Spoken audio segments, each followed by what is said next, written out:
થતી હતી ભાઈ, એ લોકો મારતા હતા, એમની પાસે મોટા મોટા પેલું હતું, શું કહેવાય, લાકડા સળિયા, જે પેલું હોર્ડિંગ હોય ને એ બધું કાઢી નોર્મલ લોકોને મારવા માંડ્યા, બૂમા બૂમ કરવા, ગાળો બોલવા માંડ્યા. પોલીસ કલાક સુધી આવીને મેં તને પટ્ટો કાઢ્યો, મને પટ્ટો લઈને સીધો માર્યો.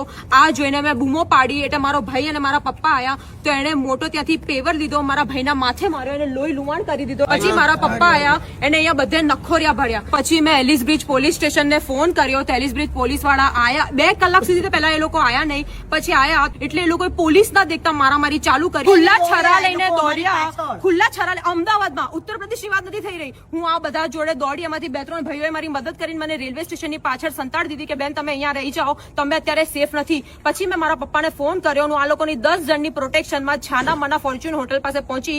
ત્યાં બી એ લોકો પોલીસ ના દેખતા લાકડી લઈને દોડ્યા, અમારા પપ્પાને બૈડે માર્યું, મારી ગાડીનો કાચ તોડી કાઢ્યો. અને આ પોલીસ ફૂલ કરપ્ટેડ છે. પોલીસે તમારી સલામતી એમાં છે, તમે અહીંયાથી નીકળી જાઓ. ત્યાં અમે પોલીસ સ્ટેશન એલિસ બ્રિજ પહોંચ્યા તો એ બધા ગુનેગારોને ત્યાં એસીમાં બેસાડ્યા. એ લોકો કોલ્ડ ડ્રિંક પીતા હતા અને લોકો હસી મજાક કરતા હતા અને એ લોકો પાસે 500ની નોટના બંડલ હતા. આખું Ellis Bridge police station corrupted છે.